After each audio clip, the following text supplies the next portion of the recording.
Is it Christmas? No, we still have a week and a half or something. Is 2 it weeks. Midwinter Festival? It almost is. Next time I run my campaign, there's a winter festival going on, or harvest festival. Is But there? yeah, that was where my players were heading at the end of last game session. Although it's going to be after New Year's before I actually get to run it. But who are you? I am the Grumpy Dungeon Master Jay. And who am I? I don't know. Who are you? I don't know. I'm the You're not. ghost of Christmas Grumpy. Yep, the Ghost of Christmas Grumpy. I think Um, you just found the title for the episode. the ghost of Christmas Grumpy? Yep. Okay. Well, perfect. Yeah. Glad It, we it could get saved that out of the way. saved me a little work. Ghost Uh, of. Sorry, I have to write this down or I will forget. so I'm Anyway, Christopher. You're Jay. We're Grumpy. And some we of the got time an episode for you today. I think we are both considerably grumpy about the spell that is added in Strixhaven, and it's as it is in Strixhaven, it is not some garbage that they're just you know that's not official. Like it is official. I'm actually not too, honestly, after going through and talking with our friends and just looking at it and actually like thinking about it, I'm very meh about the whole thing. It I am there only. Go ahead. Go ahead. there are a couple of use cases for it where like it can get stupid. Like when you like get it at super high levels and you can use it every time there's an attack essentially. Oh Um, yeah, yeah, yeah. I can see where it can kind of get out of hand, but like overall, I'm kind of meh. So let's tell everybody about what the spell is. You want to go ahead and read it? Sure, I will go ahead and read about it before I complain about it. So the spell is titled Silvery Barbs, and it is a first level enchantment. First level. Casting time is one reaction, which you take when a creature you can see within 60 feet of yourself succeeds on an attack roll, an ability check, or a saving throw. Range, I said, is 60 feet. It only requires verbal components, and duration is instantaneous as it's a reaction. You magically distract the triggering creature and turn its momentary uncertainty into encouragement for another creature. The triggering creature must re-roll the d20 and use the lower roll. You can then choose a different creature you can see within range, including yourself. The chosen creature has advantage on the next attack roll, ability check, or saving throw it makes within 1 minute. A creature can be empowered by only one use of the spell at a time. All right. So to kind of break it down is I'm a wizard and I have this spell.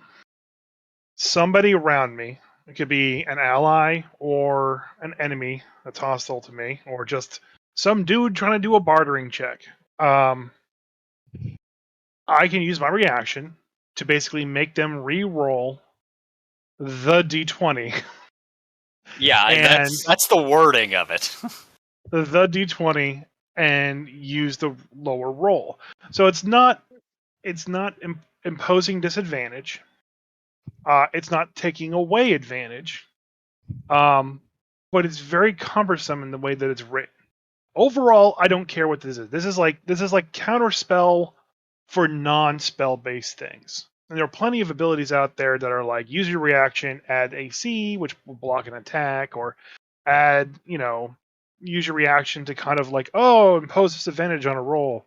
This is just the next level up for that. And this is possibly written and put out this way because of how monsters are changing next year with Mordenkainen's Guide to the Multiverse.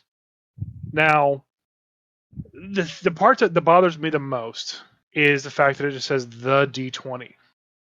And only after talking over it with all of our friends did we come down to like the letter of the law and figure out that like when somebody rolls an attack with advantage and they choose the successful die or the die that they want to use, which would be assumedly successful, then you can use silvery barbs to make them reroll that one die and they have to use the lower rank. Yeah. It just the wording needed to be completely different for this spell in order to make it work. And also, what I don't understand is the description of the spell. It says you magically distract the triggering creature and turn its momentary uncertainty into encouragement for another creature. But that doesn't even make sense because if I'm attacking you, okay, and I'm swinging my great axe, and in my mind I rolled a crit, and I rolled a crit on the table. I don't have a momentary uncertainty. I know. I was like, I'm about to crit you. You're dead, MF. And there's no momentary uncertainty there. I've succeeded. There's no uncertainty. I've succeeded. So what momentary uncertainty are you turning into encouragement for somebody else? Shouldn't it be momentary certainty, not uncertainty? I don't know. I don't know. I like that part. I don't think matters. But That's it doesn't matter because it's flavor of the spell. But it just goes to add to the confusion that is what this spell does. and Like, this spell does so many things. There's yeah, no reason I can think of to take any other spell besides possibly shield at first level for going forward. yeah. I mean, this is pretty much if you are playing the game to basically be the best character you could be all that you can be in the wizardry army. So let me. Everyone's gonna come out with this spell at level 1. Everybody. Oh, It's everybody. Yeah. yeah. And I've already talked to a couple of my players, but I'm telling any of my other players that listen to the podcast, this is banned. It is not allowed at my table. Silvery Barbs is very busted. I'm not allowing it. It's essentially counterspell at level 1. Uh And it does more than counterspell does. yeah, well, it does not work the same as counterspell. This will not No. stop a spell, but it stops everything else. Well, it does stop spells that are attack rolls. Yeah. And so once again, let's be fair. It doesn't stop anything. It just makes it a lot harder for somebody to succeed on anything. Yeah. So attack rolls, ability checks, or saving throws. So if a spell has an attack roll, of which some of them do, you can basically force them to reroll. Now for only a single person in the party doing that, that's annoying, but you will have a limited amount of first level spells. Like I think 4 is the maximum, give or take. You could, if you get a ring of spell storing, you could have an extra 5. So at that point, you can do this 9 times. If you have 2 rings of spell storing, well, that's you can do the math. Then there is the fact of if everybody in the party can do first level spells, which isn't hard, it becomes nearly impossible for a boss level monster to do much of anything unless they're just straight up spellcasters, of which you then have counterspell for. Yeah. Uh, Now there is the caveat that once a creature fails an attack roll, an ability check, or saving throw, because of a reroll forced by this feature, you can't use this feature again until you finish a long rest, unless you expend a spell slot to use it again. Which is just really weird, like extra where does it even say that? right above the picture. Oh, I don't see And a picture. I don't have the Strixhaven book yet to see how it's written. All we have is the picture that was provided on the internet and everyone's craziness. But it's like I think the first one was basically the original interpretation of it Mhm. when they still had the classes and like all the spells were divided up by different classes and weird stuff. And that's why you could use a spell slot to use it again. But then they took that out and then you just have Silvery Barbs as it currently is as you read it. It's just very weird how like they didn't seem to like really go back and like retool the spell a little bit more to make it Yeah. so ungodly complicated. So here's another thing on here. It will also force rerolls on saving throws. Yeah. So I'm a wizard, and I like to play control, like battlefield control wizards. I always have. And you've heard me talk on the podcast occasionally about how annoying it is that I can't get a slow spell to stick. Mm-hmm. I've talked about it ad nauseum, but it's part of the game. Like I understand that. So this, if enough people in the party have it, guarantees out of the gate that many of the enemies are going to be slowed, specifically the boss. And Yeah. slow is a very potent spell. You know, Yep. it just completely wrecks entire groups of enemies. So the fact that I can force rerolls on saving throw, and if they succeed on that one, then somebody else in the party could force a reroll on that saving throw until they're guaranteed to fail it. So the first round of combat, that big bad guy is slowed. And there's so many other spells along the way that we could do this with. You could even force stunning strike to succeed, Hmm. and we already know what we both think of stunning strike. Yeah. That actually brings up the question people thought about legendary resistances, Mhm. where if, and I kind of agree with our friends in this regard. Basically, if a monster fails a spell, like rolls and fails to resist the spell, Yeah. and then they choose to succeed it, okay, does that mean that that failure die roll was a succeeding roll, and thus silvery barbs can trigger, making them do the saving throw again? Or does the legendary resistance just bypass being countered by silvery barbs altogether? And I kind of fall into that camp where like it's a legendary resistance for a reason, you know.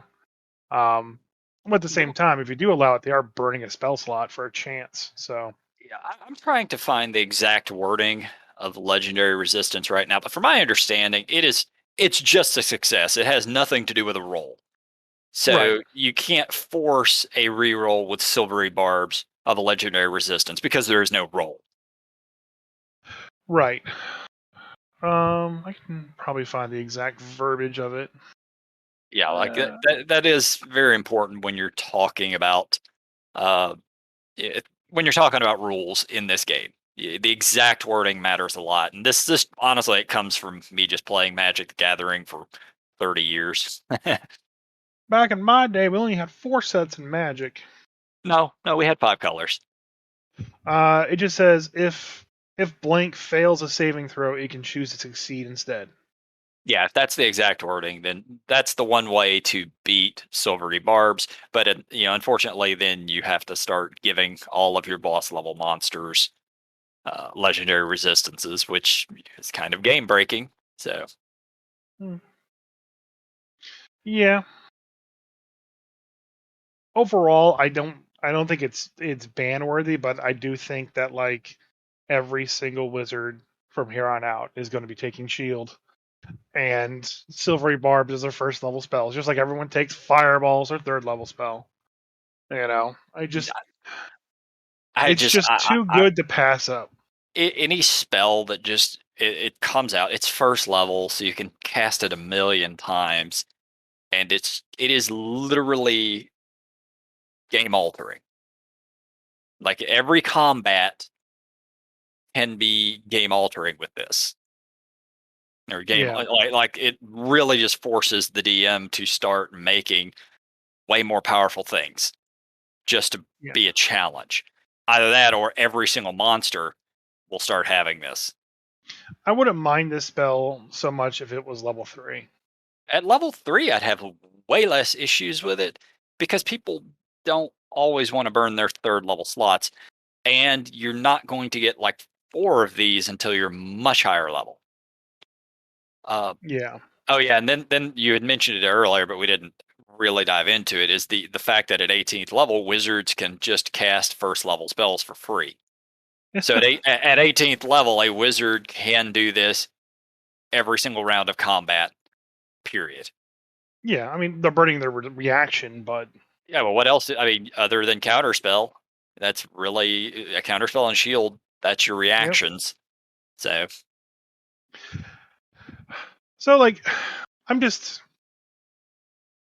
I mean, granted, you have to be part of Strixhaven, which is a Magic the Gathering setting.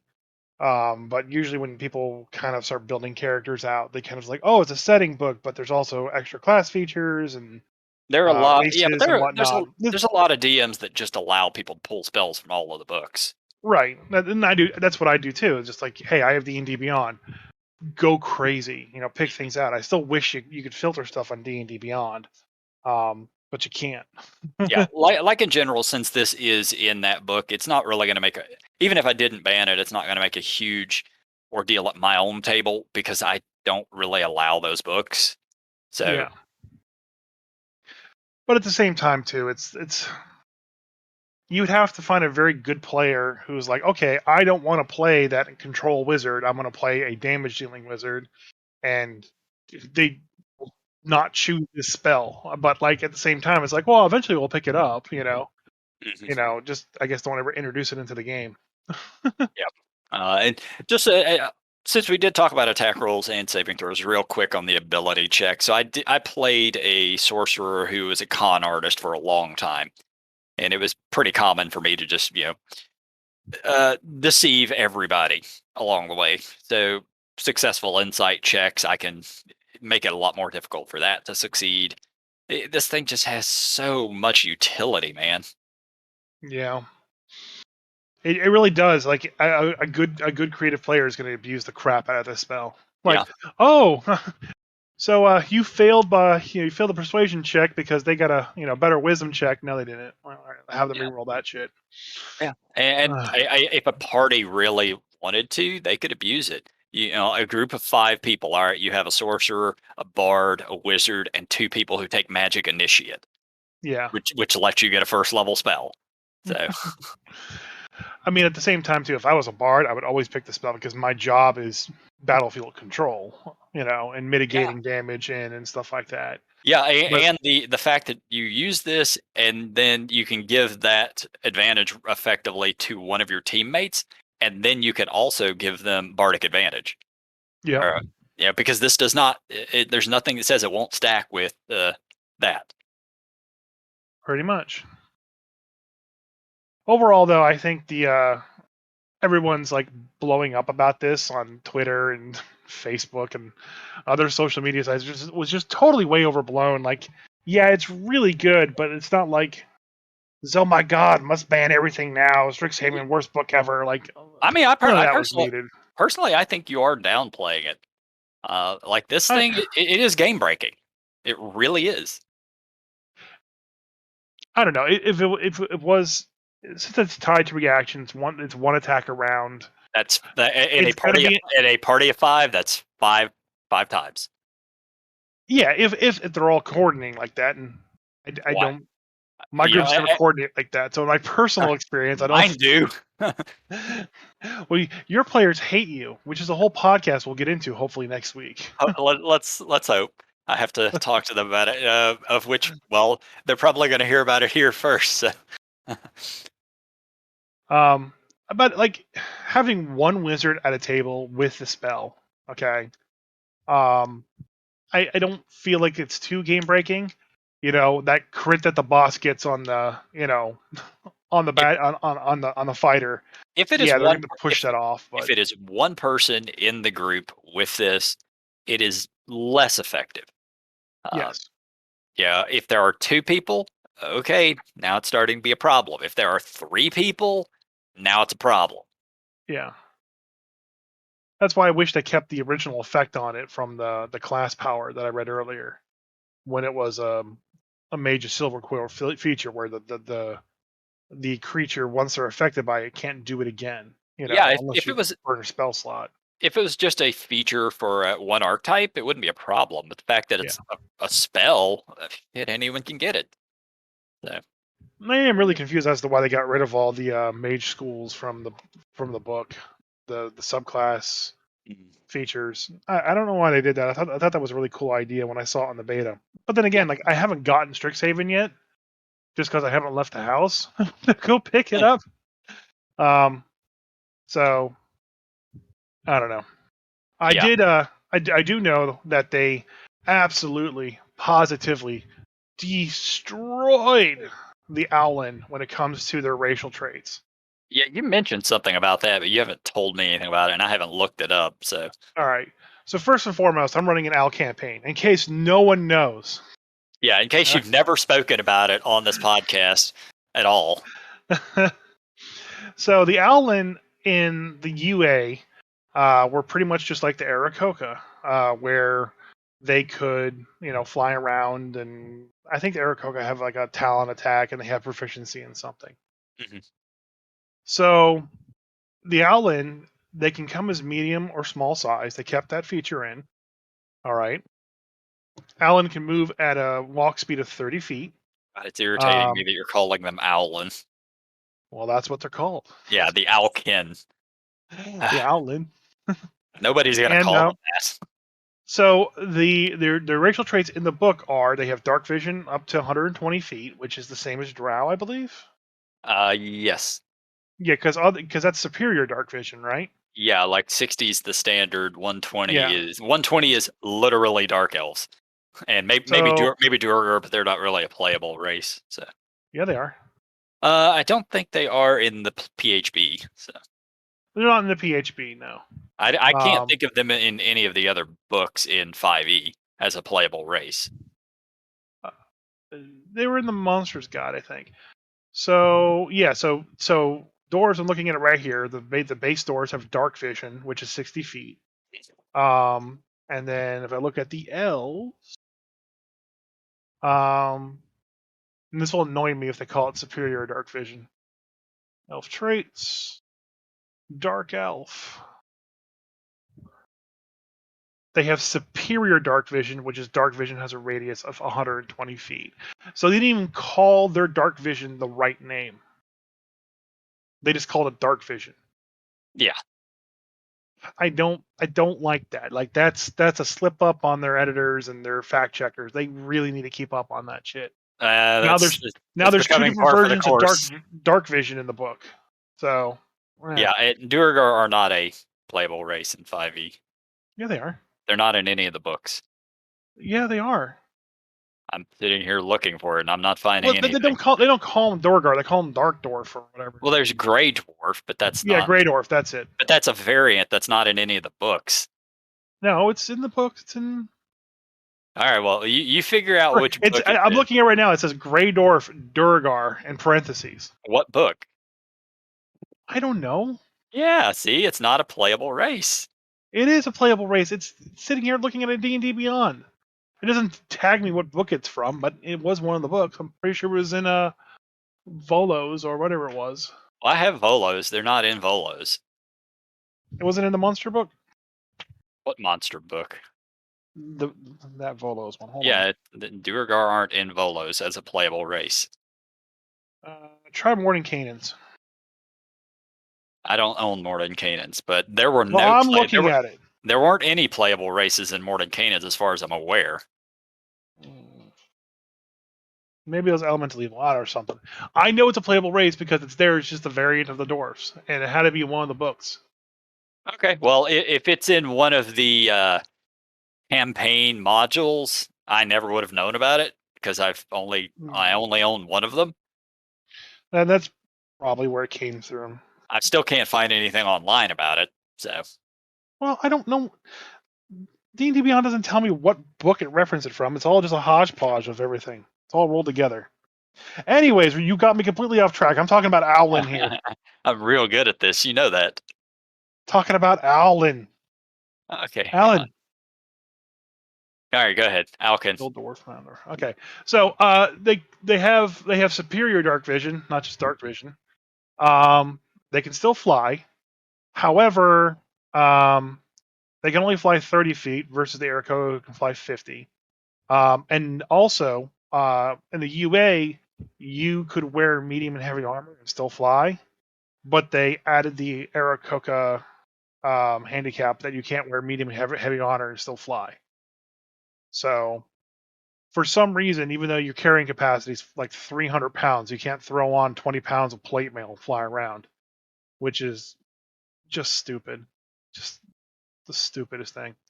Anyways, they kept the proficiency in stealth, but then they got rid of the reaction that the Owlins had to basically right themselves if they're falling.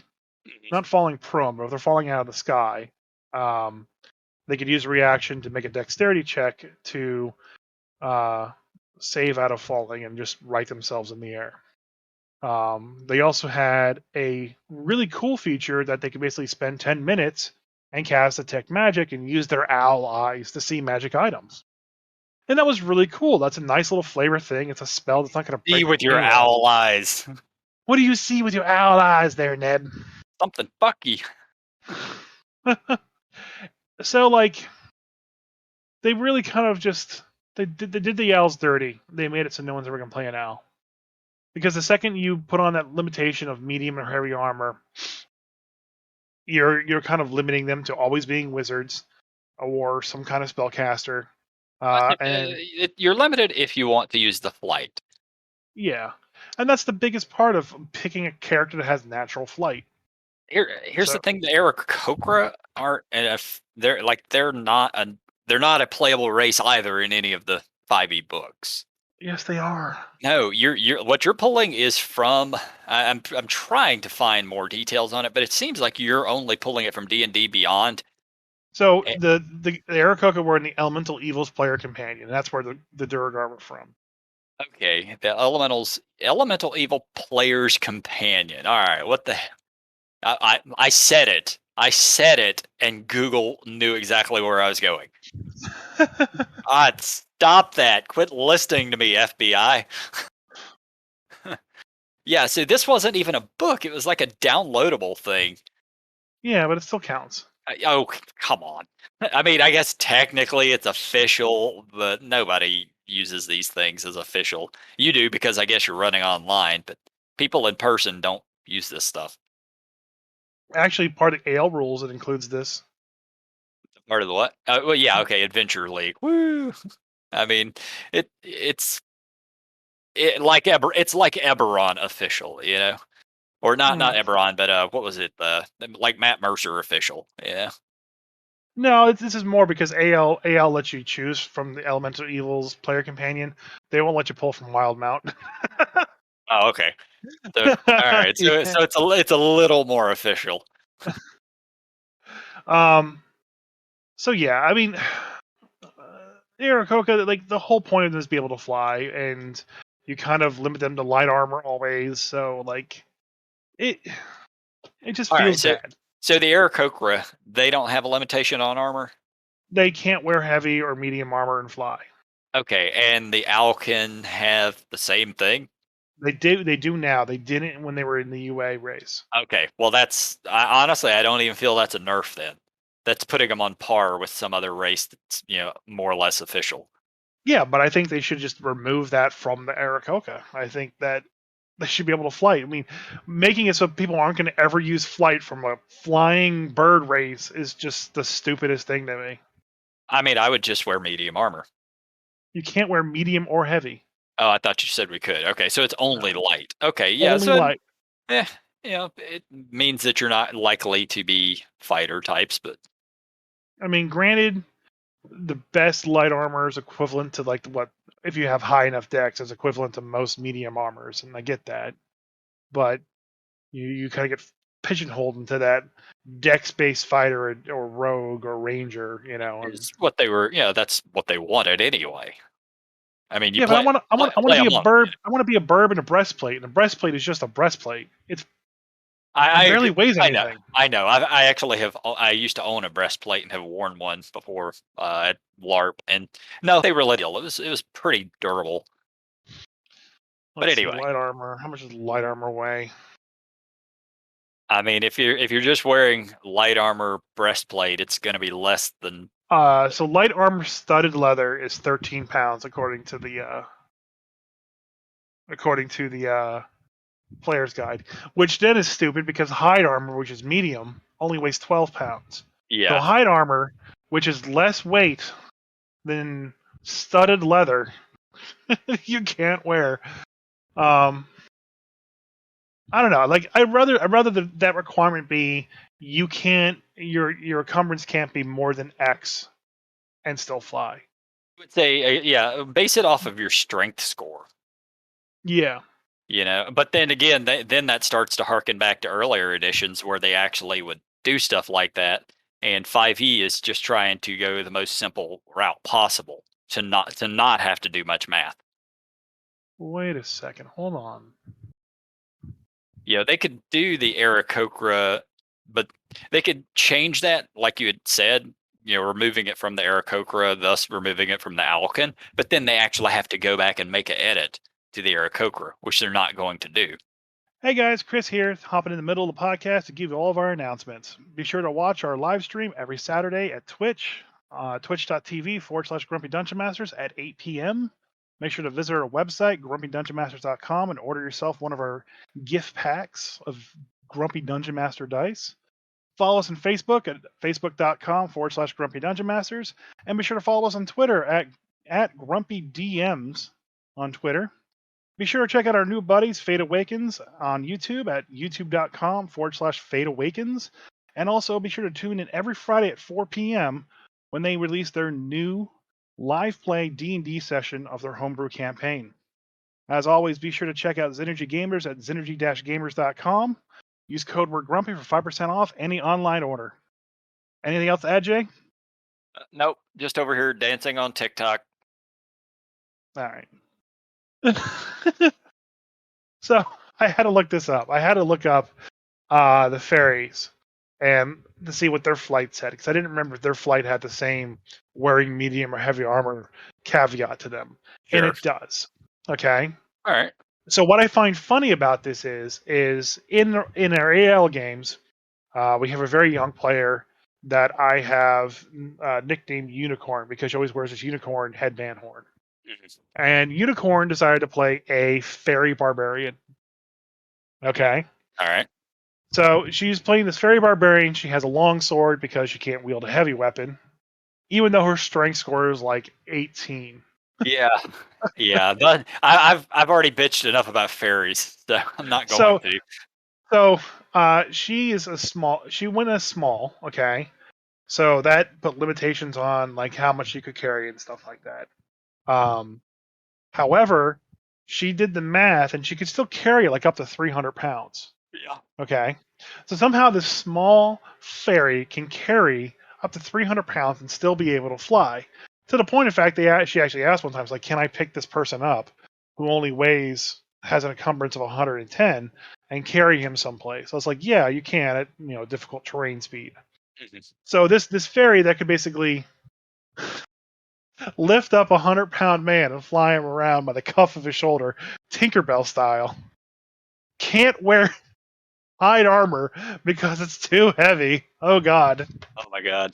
Yeah, that's funny about a fairy being all lift up a person. It's like an Alabama mosquito, you know, just I flying off with small children and stuff. I lost a brother to an Alabama mosquito.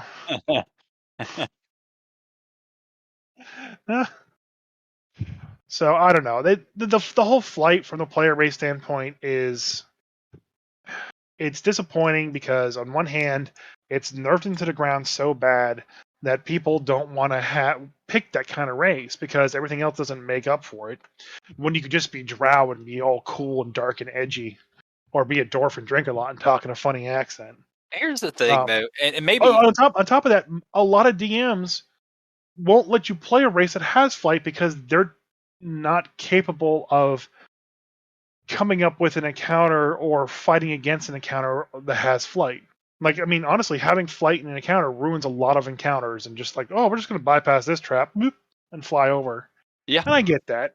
That's why I wrote the Owl campaign. Part of that was actually to have the challenge of, can I make an interesting campaign and interesting restrictions enough that flight won't matter for a party of owls. Now, granted, only one of them's an owl at this point in time. Everyone else has died horribly. But still. Apparently the challenge was there. So here's the thing I see, and it might just, maybe it's your table, maybe it's other people's tables. Most of my players, at least, they don't always pick their race to get benefits from it. Like that's not usually the thought process with them. That is really surprising coming from your metagaming min-maxing players. They do min-max, and their choice of race might be because of the dex bonus or something of that nature, but I've never had any of them want to play a flying creature because flying was really good. Flying is amazing. Yeah, none of them have ever even asked me about that.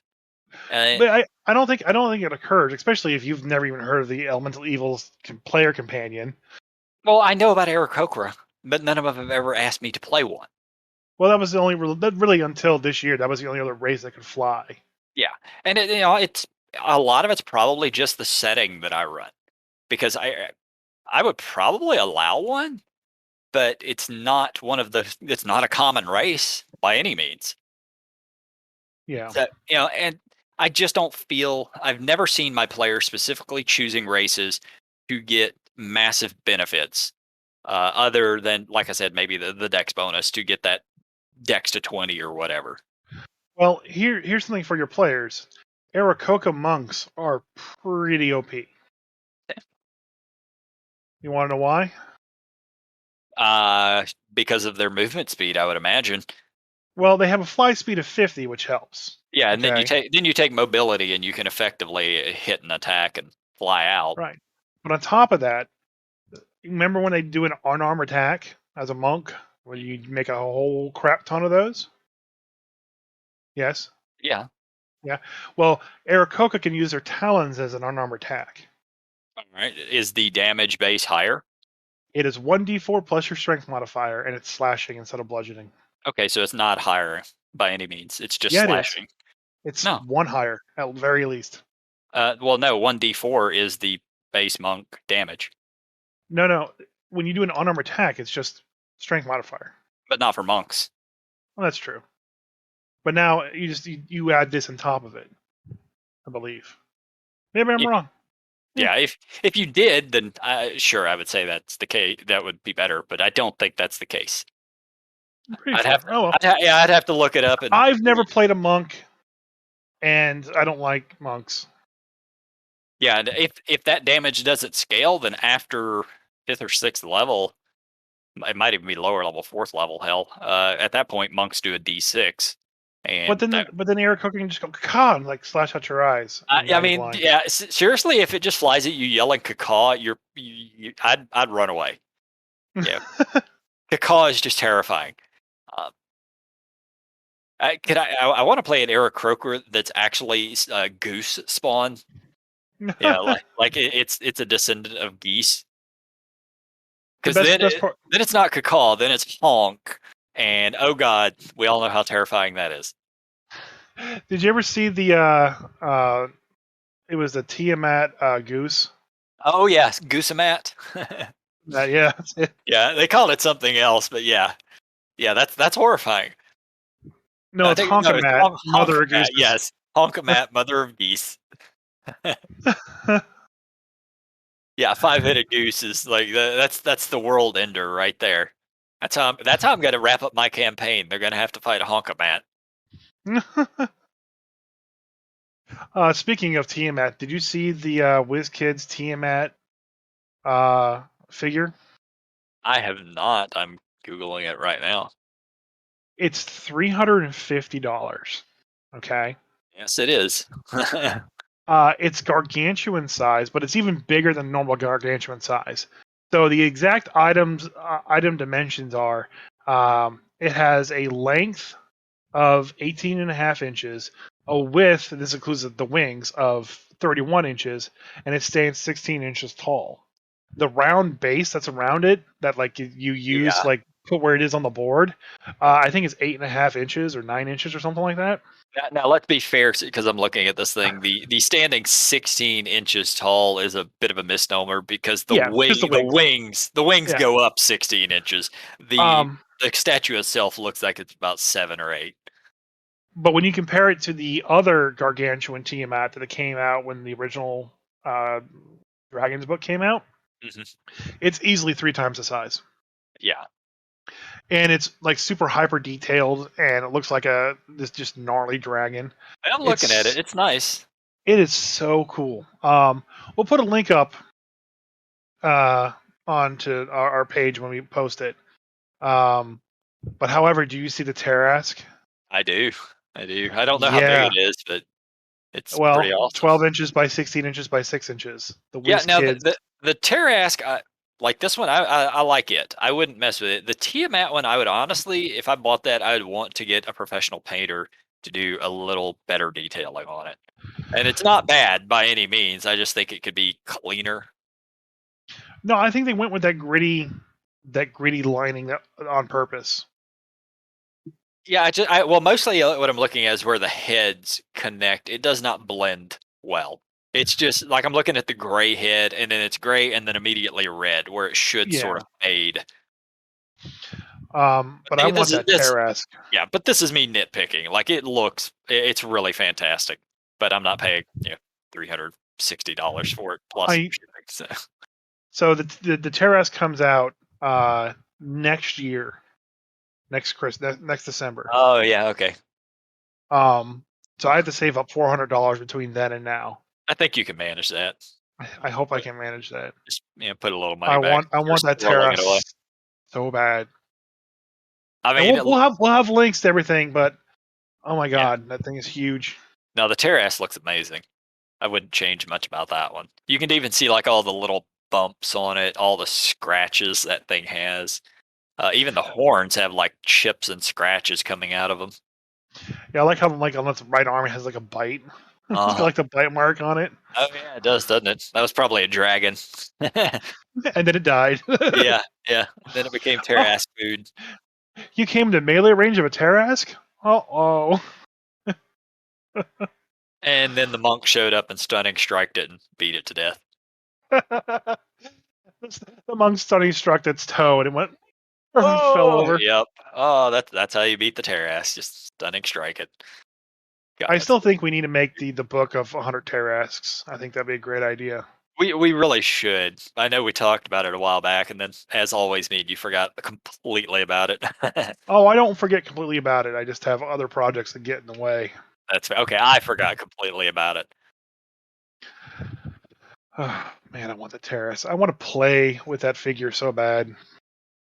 So I know I'd said I was running Street Fighter for a one shot.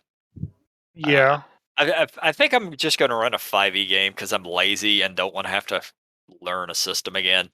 I have the perfect adventure that you could run for this time of year. It's called Me Everyone's too. Been Naughty. No, It's on sale right now at DM's Guild for $5 all this month. Just go to dmsguild.com and search for Everyone's Been Naughty. We'll have a link in the post. having run it, it is pretty amazing, and everybody should buy it and try it, especially this time of year.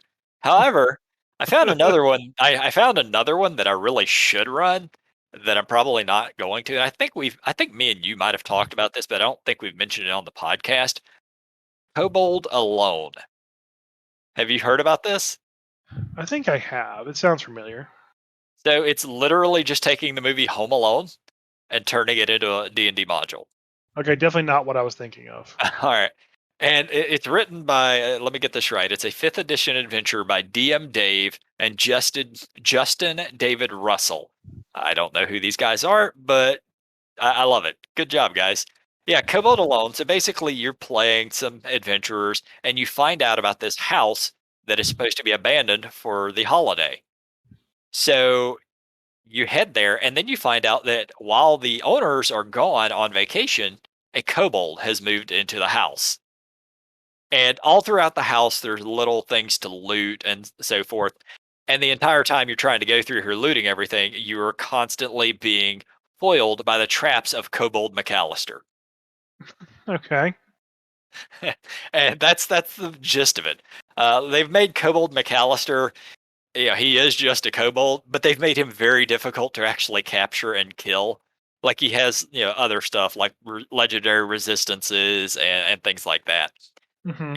And there's an entire map, and you can Google this thing. Just Google Kobold Alone, but there's an entire map of the house, the tree house, the first floor, second floor, the attic, the basement, and all of it's detailed out as to sort of the basics of what's in each room and so forth.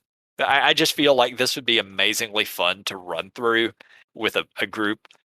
A lot of the traps they've got are ball bearings, caltrops, a cart that will like crush you, a dropped heating iron. Yeah, Oh yeah, just that would kill you. yeah, a flame trap, which I remember from at least the second Home Alone film.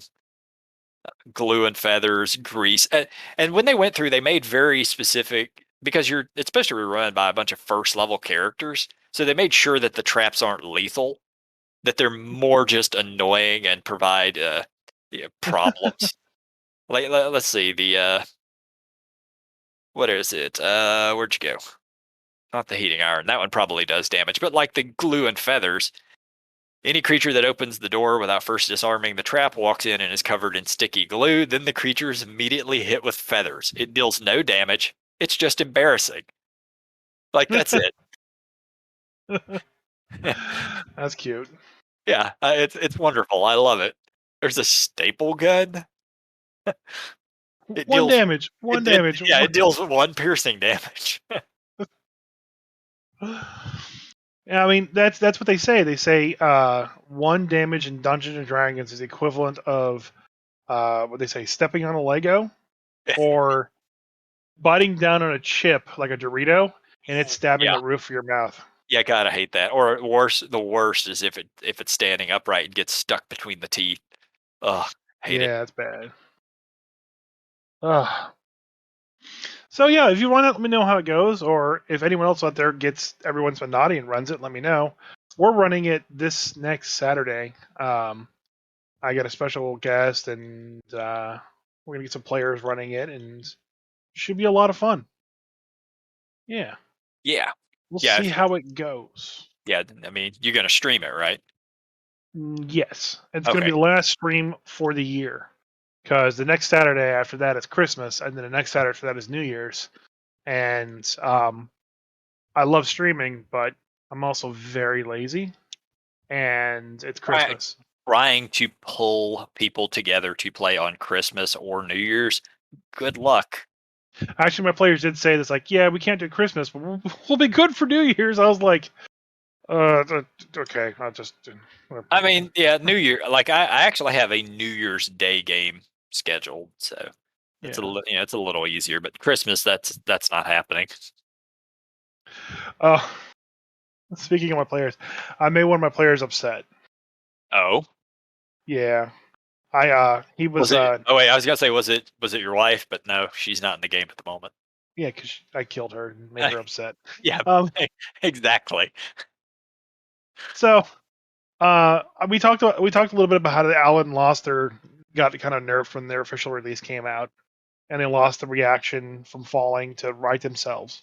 Mhm. And I kind of wanted to play a little bit of a tribute on this in the middle of an attack. So the scenario is that Mike was playing his character Augustus, and he was trying to get back into his home in Glide Sky Roost, but they weren't letting him through the door because he's a dirty, dirty elf.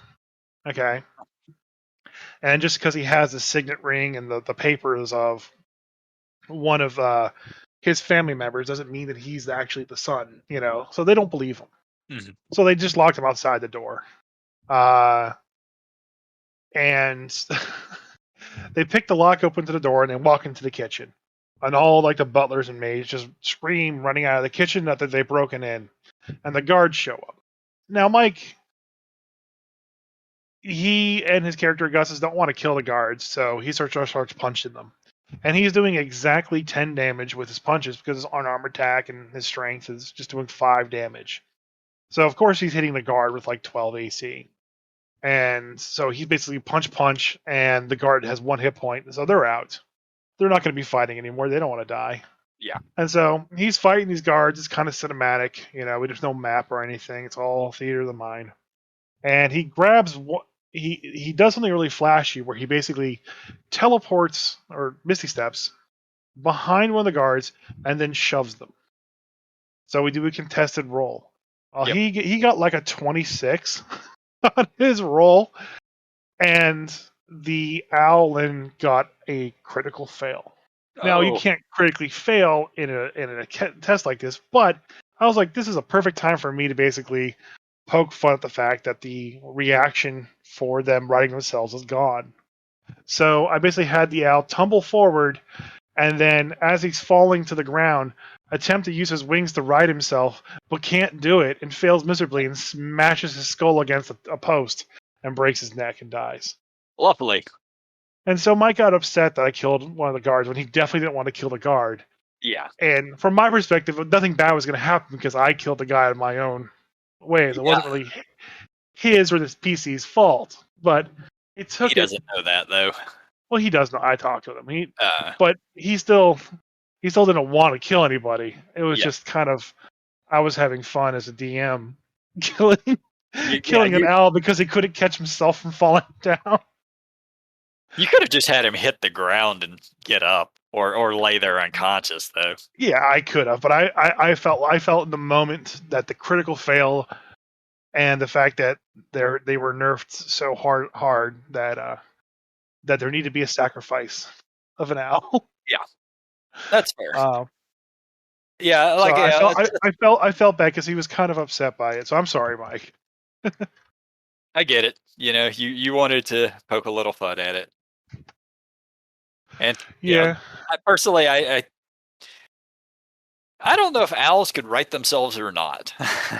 like, they could they could in the UA for whatever reason. I don't know why, well, no, but I'm just talking like real owls. Like I don't know enough about birds. Maybe they can. Maybe they can't. I know. Maybe initially the writers for D&D had written them that way because they're like, sure, they can do that, and then somebody Googled it and they're like, look, they can't, and then they're like, oh, we got to change this.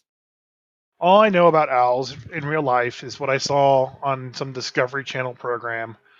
Is that their wings and their feathers are built, grown in such a way that they emit no sound when they flap their wings. Huh. So shouldn't they get like a bonus to move silently when flying?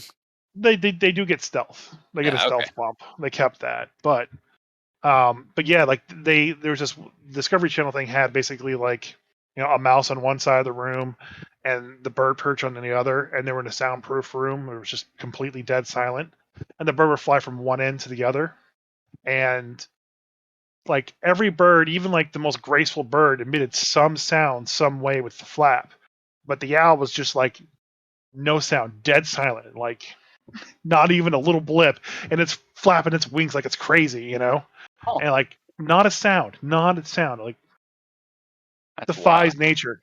Nature, you Stupid so owls. crazy. The cheetah's chasing me, and I'm covered in honey. Nature is crazy making things like that. And then there's the Yeah, platypus, which nobody knows what the hell that thing the is. platypus would be an amazing PC race, wouldn't it? A bipedal platypus that has like a stinger attack Yeah, and like deals poison damage. that just instantly kills you. Yep. Jeez. Uh, so I know me and you and a couple of the other guys, we were talking about the the artist and stuff for like early D&D. I think John was Yeah, saying that he had bought a piece by Larry Elmore, and then Dan had mentioned the movie or the Amazon thing. What was it? Eye of the Beholder. That was about all of the artists from TSR that I had somehow not known about and hadn't watched.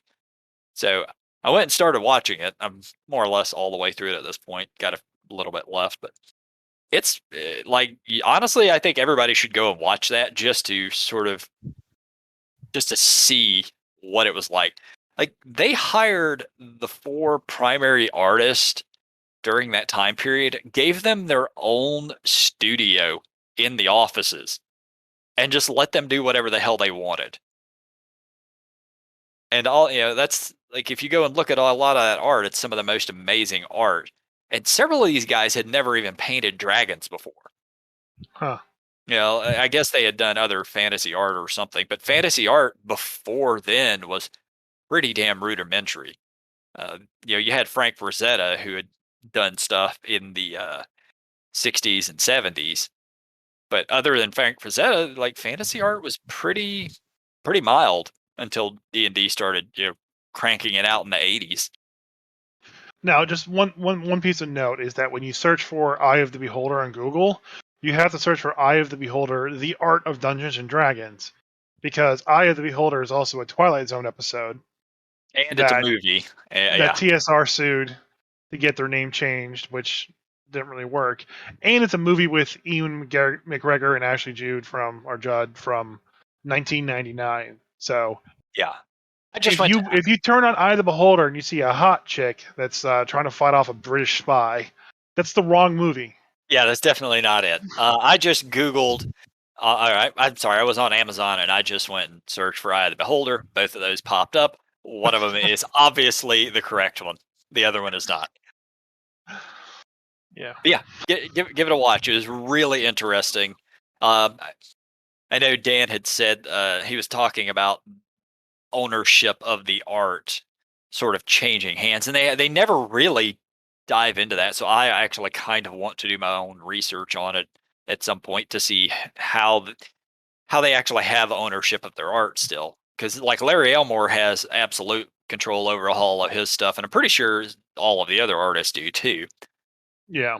And yeah, the way they sort of described it was very brief in the movie, and it was more of a at some point in the 80s, TSR decided that they just wanted to hold on to the art. That was Hmm. it. They never described whether they never described the actual semantics of who owns what. It was just that they took the art pieces and kept them in a vault at their studio. Hmm. So maybe Elmore always owned control of his stuff. I truthfully I don't know.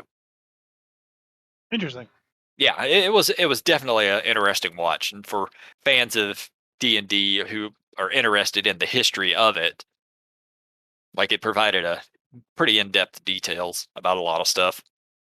Yeah, I want to check that out too because like I bought all those art cards and put them in my binder. Now that I have all the Magic the Gathering art cards, and you said I had a bunch of Larry Elmore stuff, and I had that other artist. That was Elmore. Most of it was.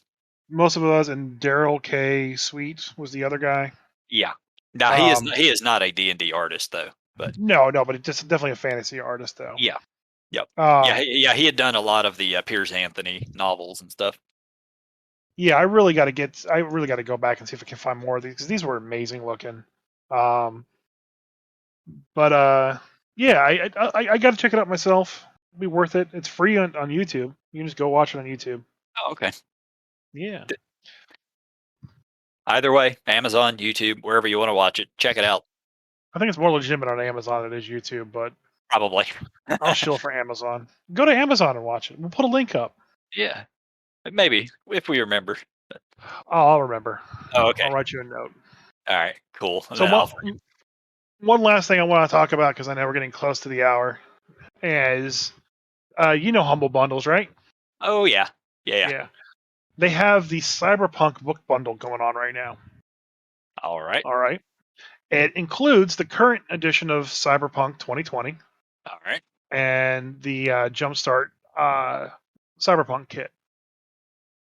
And it's kind of cool. There's a Night City map that comes with it. There's the Night City source book and a couple other books. Like I'm not really sure like what all entails Cyberpunk from the actual original author. But I need to read some of these other titles that come in this giant 30 book bundle. Yeah, Okay. I'm sort of scrolling through it right now. The first and best one that pops up out of nowhere is this very 1990s drawn cable slash bishop ripoff cover, and it's called "Listen Up, You Primitive Screwheads." That's the title of the book. Hang on, let me find this piece of art. How far And down then, is this thing oh, it's at? at the very bottom. Oh, okay. And so there's a couple other ones like Edge Runners, Maximum Metal. Yeah. But listen up, you primitive screwheads. That's the best title for a book I've ever heard. Yeah, the guy on the cover there sort of looks a little bit like Ash. When you click on it to get more information, it says, "Listen up, you whiny screwheads. Bob's super solo killing everything he meets. My players always start the adventure in a bar. Why can't I get anyone to play Netrunners?" Yeah, if you want to learn about cyberpunk from the very beginning, you go read William Gibson's Neuromancer, assuming you could. Well, I guess you could probably find an internet copy of it, but finding a real copy of it's kind of hard. But that was the very beginning of cyberpunk. Yeah. The game, the tabletop game, Cyberpunk 2020, all of that. That is what it's based off of. Is William Gibson's work. A lot of these books, like I kind of want to always do a cyberpunk campaign, but it's like that's so low on my list though, because like I'd have to learn the whole setting. I'm good at running fantasy, like medieval fantasy, like I can kind of understand a time period. But when it comes to tech, it's like, oh, I have this USB device that can just hack into the network and just get me what I want. Sure, make a technology roll. I don't know. You could try Shadowrun because it's not as simple as make a technology roll. Like when you're actually net running, they call it decking in Shadowrun, but when you're actually in the quote unquote matrix, like it is its whole other thing. Like it's a Yeah. separate little side adventure if you want it to be. And it mixes fantasy with sci-fi. So because Yeah. it's effectively cyberpunk, but there are elves and dwarves and magic. So But $18 gets you 30 books. Humble Bundle's always great. yeah, that's a damn good deal. I'm guessing these are all PDFs though. Yeah, I mean they're always all PDFs. Yeah. I I only do thing like the idea of running like a post-apocalyptic cyberpunk world, like the Land of the Free book Mhm. seems to kind of give that vibe off, and the tribes, the Neo tribes Yeah, book. once you get outside of the cities, then everything's a lot different. Technology might be a little more sketchy out there. Oh, there's two books: Home of the Free and Home of the Brave and Land of the Free. God, Yep. I'm an idiot. Get it right. Yeah, Primitive screwhead. primitive screwhead. Brr. Yeah, I love Humble Bundle. Only thing I've ever bought off of there is games, though. I've never even looked at the books. The books is so my wife bought like every single Dritz book off of Humble Bundle one day, and like she's read them all like 1,000 times. It just here's $3. Here's 500 Dritz books. I wonder how much of a Yeah, cut Ari Salvatore gets off of that $3. uh, probably 250. The man writes a Dritz book every other month, and there's like what 4.5 million Dritz books out there. I don't know. How So many are there? How many? Thank you, Google. How many Driss books are there? There are 37. He started writing. I first read it in 1990. That was when I read the first ones, but I think a couple of them are out. So it looks like 88 is when they first came out. hmm. That's So yeah, about what one. It's like a little more than one a year. a little more than one a year. Yeah, no, that's specifically Driss novels. He's definitely done other stuff. So it's a lot of writing. It is a lot of writing. Like I knew a writer one time who just like I'm going to start writing books, and I'm not going to like try to publish these or get these printed in any way. I just want to practice writing. So he would just start writing 1,000 words a day, and then like he'd write like 100,000 words, and like okay, that book is done. Here's the next book. All right, that book is done. Here's the next. I'm just practicing. It's like, dude, you just wrote 5 novels. Can you try to publish one of them? Nah, they're not good enough. Okay, Well, all right. I mean, all so right, at that point, you're just writing fan fiction, you know? yeah. Not not to begrudge fanfictors. I mean, like you write some amazing stuff. Yeah. Some stuff though is For me, it's you know me. I like things that are canon. So I like canons too. What's your favorite canon? we did this last week. This is where we cut it off on them again. Bye, guys. Bye, Craig. So long. The grumpiness has been your friend. Now go and spread anger through D&D. No, don't do that. Be happy, be friendly, be awesome, but maintain the boiling hate that inside your heart. I don't know, buddy. I'm rambling at this point. Shut me up and end this podcast.